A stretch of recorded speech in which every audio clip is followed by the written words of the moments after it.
Once hailed as the next big thing in baseball, Darryl Strawberry had it all: fame, fortune, and talent beyond measure.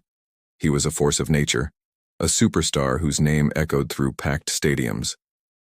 But what happens when your biggest enemy isn't on the opposing team but lives inside you? What happens when the cheers fade and you're left alone with the demons you've been running from your entire life? This is the story of a man who reached the highest of highs, only to fall into the deepest of lows, and the incredible journey he took to find his way back. Born in Los Angeles in 1962, Darryl Strawberry grew up surrounded by chaos. He was a kid with fire in his heart and a powerful dream: to use his God-given talent to escape a difficult home life and build a better future. Baseball wasn't just a game, it was his sanctuary, his ticket out. His raw power and natural athleticism were undeniable. Scouts saw it, and soon the whole world would too. He was drafted first overall by the New York Mets in 1980, and the hype was immediate. When he finally made it to the major leagues in 1983, he didn't just meet expectations, he shattered them. He was named Rookie of the Year, his towering home runs becoming the stuff of legend. The crowd roared his name: Darryl, Darryl. He was the king of New York, a young, charismatic player who seemed utterly unstoppable. The newspaper headlines screamed his praises: Strawberry soars. A star is born. Along with his teammates, he led the Mets to a World Series championship in 1986. He was on top of the world, living a life most people can only dream of. But success can be a double-edged sword, a curse in disguise when your soul isn't ready to handle its weight. The pressure to perform, the constant public scrutiny, and the intoxicating allure of fame began to take their toll. Darryl had been running from the pain of his childhood, but he never truly healed from it. He carried those invisible wounds with him into the spotlight, and when the cracks started to show, he didn't have the tools to cope. He fell into the trap that ensnares so many: the dizzying world of parties, the temporary escape of drugs and alcohol. The poison of fame, mixed with his unresolved trauma, began to eat him alive from the inside out. The bright, energetic kid from Crenshaw was slowly being replaced by a shadow of his former self. The loneliness he felt in a crowded locker room or a packed nightclub was immense. He was surrounded by people, yet completely isolated. The joy he once found on the baseball field started to feel distant, replaced by a constant, gnawing emptiness that no amount of money or applause could fill. The change was slow at first, then all at once. His teammates, who once looked at him with awe, now watched with concern as he began to fade. His performance on the field grew inconsistent. The laser focus was gone, replaced by a clouded distraction. The name that was once chanted with adoration turned into whispers of disappointment and concern throughout the league. "What's wrong with Darryl?" people would ask. The whispers soon turned into public scandals. He was suspended multiple times for substance use, his struggles spilling out from behind closed doors and onto the front pages of newspapers.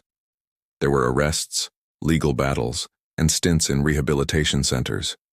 Each incident was another blow, another crack in the pedestal he had been placed upon. He moved from the Mets to the Dodgers, the Giants, and the Yankees, chasing the ghost of his former glory. But his personal demons followed him everywhere. He sat alone in hotel rooms, surrounded by the remnants of another night of self-destruction, wondering how he had fallen so far. The sport he loved, the very thing that had saved him as a child, eventually had to let him go. He was abandoned by the game, a fallen angel cast out of baseball heaven. His career, once destined for the Hall of Fame, ended not with a standing ovation, but with a quiet, tragic fizzle. He had hit rock bottom. Stripped of his career, his fortune dwindling, and his relationships in tatters, Darryl Strawberry was lost. One day, staring into the mirror, he saw a stranger looking back at him, a hollowed-out man with haunted eyes. He didn't recognize the person he had become. In that moment of complete and utter brokenness, a profound realization washed over him. He had been waiting for someone or something to save him, but the only person who could truly pull him out of the abyss was himself. He realized that no one can save you until you make the decision to fight back. It was a turning point born from pure desperation. He had to choose, Either let his addictions consume him completely, or find a new reason to live. It was in this darkness that a small flicker of light appeared. He began to turn to his faith, seeking a power greater than himself to guide him out of the wreckage of his life. He chose to leave his old life behind, to confront his past, and to walk the difficult, uncertain path toward redemption. This new journey was not about reclaiming his baseball career. It was about reclaiming his soul. Darryl found a profound peace in God, a sense of purpose that he had never felt, even at the height of his fame. He discovered that true strength wasn't about hitting home runs, but about having the courage to face your own flaws and ask for help. He dedicated his new life to helping others who were walking the same dark path he had. He became an ordained minister, and alongside his wife Tracy founded Strawberry Ministries. He began speaking in churches, at recovery centers, and to anyone who would listen, sharing his story with raw and brutal honesty. He wasn't ashamed of his past anymore. Instead, he used it as a powerful tool. He famously said, "My scars remind me of my survival, not my shame." His story of falling from grace became a testament to the power of second chances, a beacon of hope for those who felt lost and forgotten. He was no longer just a baseball player. He was a messenger of hope. Darryl Strawberry didn't return to the game of baseball. He returned to life. The joy that had been missing for so long came back, not from the roar of the crowd, but from the simple, beautiful moments. He found it in his family, in genuine connection, and in the peace of knowing who he was.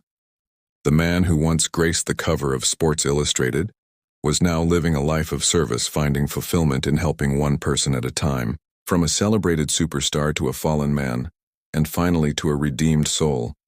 Darryl's journey is a powerful reminder that it's never too late to rewrite your story. His comeback wasn't on the field, but in his heart. He proved that your greatest legacy isn't defined by your accomplishments, but by your ability to overcome adversity and rise from the ashes. If you've ever felt lost, broken, or buried by the weight of your mistakes, remember the story of Darryl Strawberry. Remember the man who had everything, lost it all, and found something far more valuable in the end: himself. His journey shows us that your lowest point can become the solid foundation on which you rebuild your life. It's proof that no matter how far you've fallen, redemption is always possible. Because if he can rise after losing everything, so can you. Your story isn't over yet. Thank you so much for watching. If this story moved you, please consider liking this video and subscribing to the channel for more inspiring stories. We'll see you in the next one.